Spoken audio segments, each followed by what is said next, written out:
Some memories do not belong to the life we are living. They appear suddenly, like photographs from another time, sharper than a dream, heavier than imagination. For Cameron Macaulay, those memories began before he could even tie his own shoes. Born in Glasgow in the summer of 2000, Cameron was a cheerful, curious child. But by the time he turned 2, his conversations had taken a strange turn. His mother, Norma, recalls the first time she heard it. He was describing a white house by the sea, with a single floor and 3 bathrooms. He talked about watching planes land on a beach, about rock pools where he used to play, about a black and white dog, and about a father named Shane Robertson. The way he spoke about these things was not as a child imagining a fairy tale, it was as someone remembering. He would say, "When I lived in Barra," as if it were the most natural statement in the world. Barra was not a place Cameron had visited. It was not a name his mother had spoken at home. It was an island in the outer Hebrides, off the western coast of Scotland, more than 200 miles away from their Glasgow apartment. Norma knew no one there, had no family ties to it, and had certainly never described it to her young son.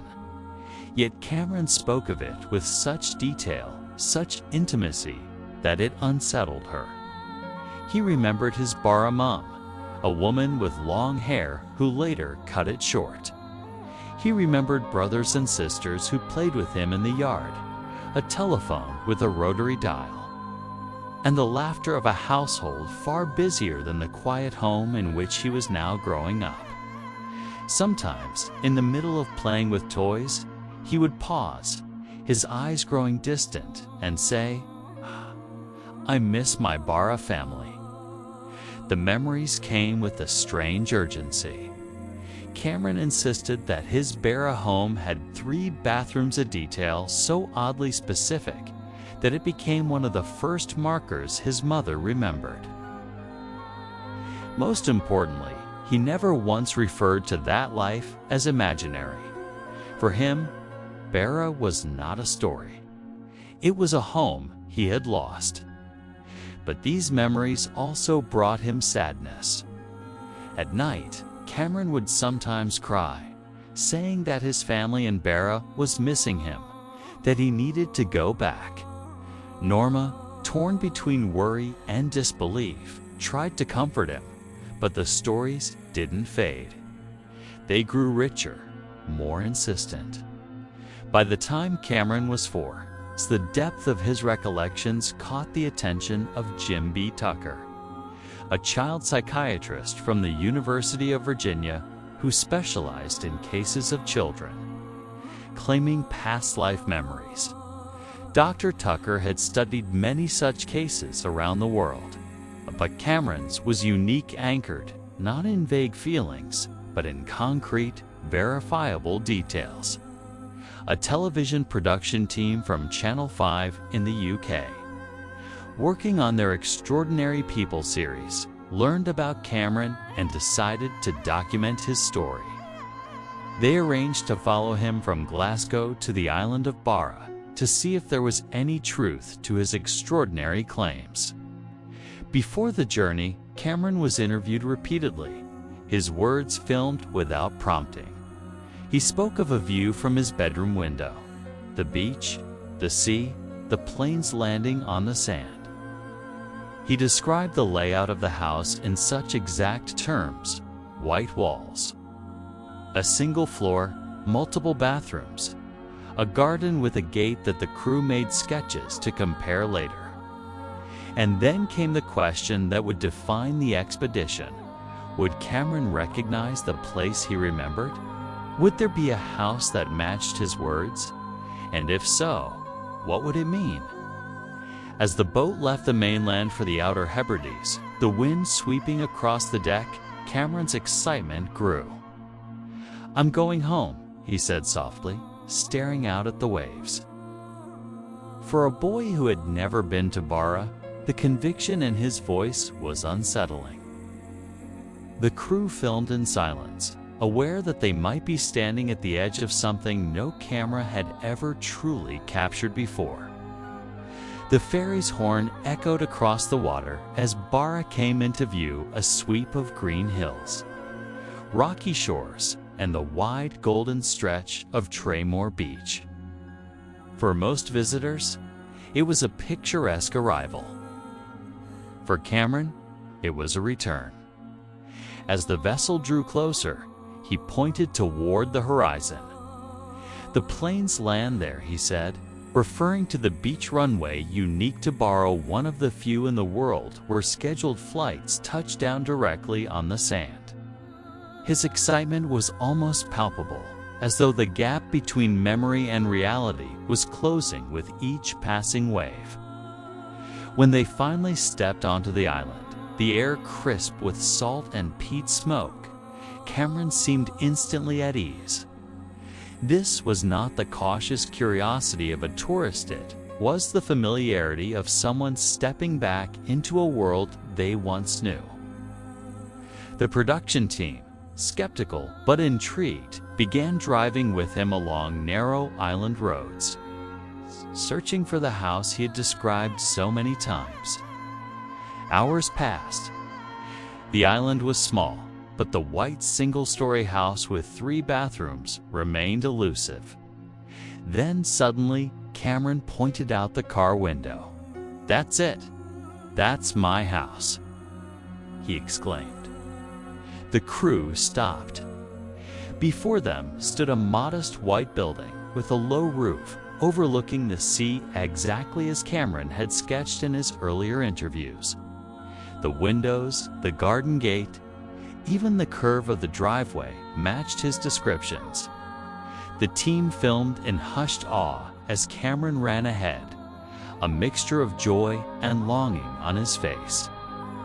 The current owners, gracious and curious about the boy's story, invited them inside. Cameron walked through the rooms as though retracing steps from a lifetime ago. "This was my bedroom," he said, gesturing to a small room with a view of the water. "The big bath was here, and the other bathroom was down there." The owners confirmed, yes, the house indeed had 3 bathrooms, an unusual feature for such a remote island home. But the most striking moment came when Cameron stood by a window and turned to the crew.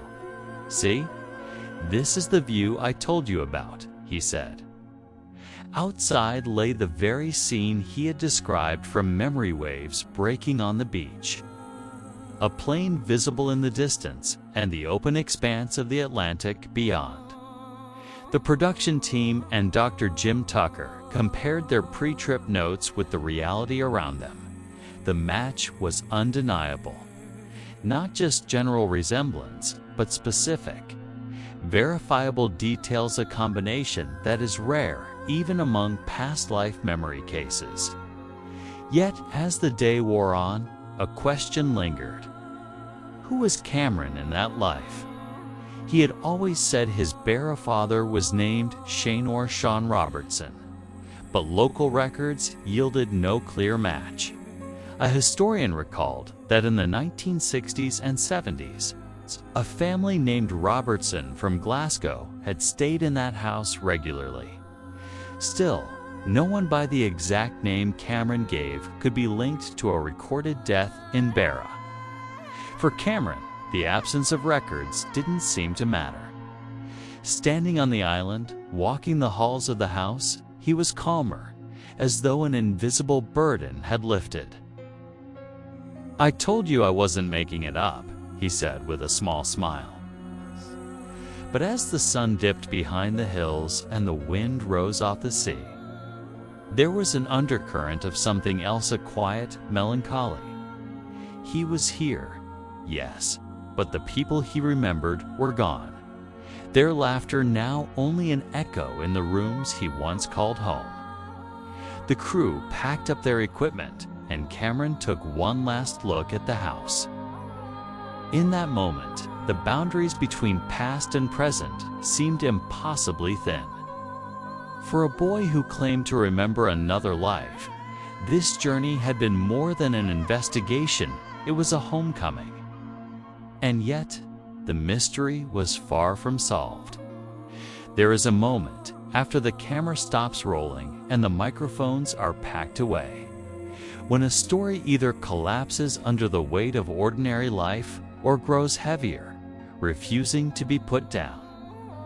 Cameron's story did something subtler. It settled like sand in a tide pool after the waves, revealing shapes that had always been there, but only now could be seen clearly. Back in Glasgow, the house felt different to him, not because it had changed, but because he had finally placed the missing piece that had been rattling inside him since toddlerhood. For years, he had begged to go home to Barra. Now, having walked those rooms and seen that view, he stopped asking. His mother noticed other shifts too. He slept more easily. The anxious urgency, the sense that he was living two lives at once, softened into something like acceptance. It was as if the ache of homesickness belonged to a boy who had at last found the road back, even if only for a day. For the researchers and filmmakers, however, the journey triggered a different kind of restlessness. The evidence was compelling, but incomplete. The White House existed. The 3 bathrooms existed. The view Cameron had described before stepping foot on the island existed. Local memory held that Robertsons had indeed stayed there decades earlier. Yet the clean archival thread an exact record tying a man named Shane or Shane Robertson to that house. To a death, to a childhood that mirrored Cameron's recollections, remained stubbornly out of reach. Jim Tucker, precise and measured, weighed the facts as he always did. Cases like Cameron's are not solved by a single dramatic reveal. They are mosaics, built tile by tile, spontaneous statements recorded before verification, specificity that can be tested, emotional intensity that resists the simple explanations of fantasy or coaching. On each of those counts, Cameron's case held up well. What it lacked was the final tile that documented identity of the man Cameron claimed had been his father. Without it, the story hovered between the undeniable and the unprovable. A bridge anchored firmly at one end and vanishing into mist at the other. Skeptics presented familiar alternatives. Perhaps Cameron had glimpsed a travel program, overheard a stray conversation about Barra, seen a photograph of a house like that somewhere, but such hypotheses fray on inspection. The details did not arrive as a collage of borrowed images. They emerged as a lived geography, where the door was, how the hall turned, which room held the big bath, which window faced the runway beach. He offered them before the island visit, the cruise sketches already on paper when he stepped across the threshold and pointed, unprompted, to the exact places they had drawn weeks earlier. And there was the tenor of the boy himself, earnest, longing, relieved, not a performer collecting attention, but a child setting down a story that had become too heavy to carry alone. Still, the questions persisted. If memory survives death, why does it arrive tattered, partial, threaded with absence? Why remember the view and the bathrooms, but not the precise spelling of a name? Why recall the laughter in the yard and the feel of cold sand under small feet tanned, yet leave the historians rummaging through records that never quite line up? These gaps are not flaws in the story so much as clues about the limits of human memory. Whether born in one lifetime or carried from another, we do not remember evenly. We remember what mattered. Perhaps that is why the visit to the house changed Cameron more than it changed the archive. The pages of history remain stubborn, but the pages inside the boy seemed to turn. The grief eased. He no longer lived with his heart split between two doorways. In many such cases, memories fade as children grow, as if the channel that once carried them begins to narrow with age. What is left is not a ledger of facts, but a contour of feeling, the shape of a place. The drumbeat of waves, the name of a beach where planes land on the tide. For the audience of the documentary, the most powerful moment was not the house tour or the bathroom count. It was the way Cameron stood at the window and said, quietly, "See? This is what I told you." In that sentence, two realities met: the child's unwavering insistence and the world's requirement for proof. The camera captured both on something else besides: the look of relief on a face that had been, for years, pressed against the glass of memory. What, then, are we to conclude? There are three paths, each lit by its own lantern. The first is the skeptics. Coincidence layered upon suggestion, a child's imagination stitched to island folklore. The second is the parapsychologists. Information acquired by means we don't yet understand: telepathy, clairvoyance, a mind reaching farther than we think possible. And the third is the path this series walks most often, because it is the one so many families describe in whispers they never expected to speak aloud: that the soul, like the sea, has tides. That sometimes it returns to the shore of a new life, still carrying the salt of the last. Cameron's case does not demand that you choose a path. It only asks that you stand where he stood. A window in a white house on a Hebridean island. Feel the strange, precise cadence of recognition. The runway on the beach. The curve of a garden gate. The smell of peat and salt. A dog with a white patch on its chest racing along the shore. These are not grand metaphysical proofs. They are ordinary details rendered extraordinary by the fact that a child knew them before he could have learned them. Years from now, the documentary will still exist. The notes will still exist. The house may change colors. The owners may come and go. But somewhere in Glasgow, a family will remember the time they followed their son across water into a story they did not plan to tell. They will remember how his fear loosened its grip after that journey, how the night grew quieter, how he laughed more, as if an echo had finally found its source and dissolved into the wind. And we witnesses across a screen are left with the simplest, hardest question of all. When a child remembers with such clarity, whose life is it that we are hearing? Perhaps the answer is not a verdict, but a vow, to listen without rushing to close the door. To let the mystery stand long enough for whatever truth it holds to reveal itself, not in thunder, but in the hush of a tide settling over sand. In the last look, a boy gives a house he has already loved twice. The ferry pulls away from Barra. The runway beach shrinks to a pale ribbon. The White House slips behind a curve of land. On deck, the air is sharp and clean, and the sea keeps its own counsel. Somewhere below, a child leans against his mother and goes quiet, not emptied, but fulfilled. The cameras are off.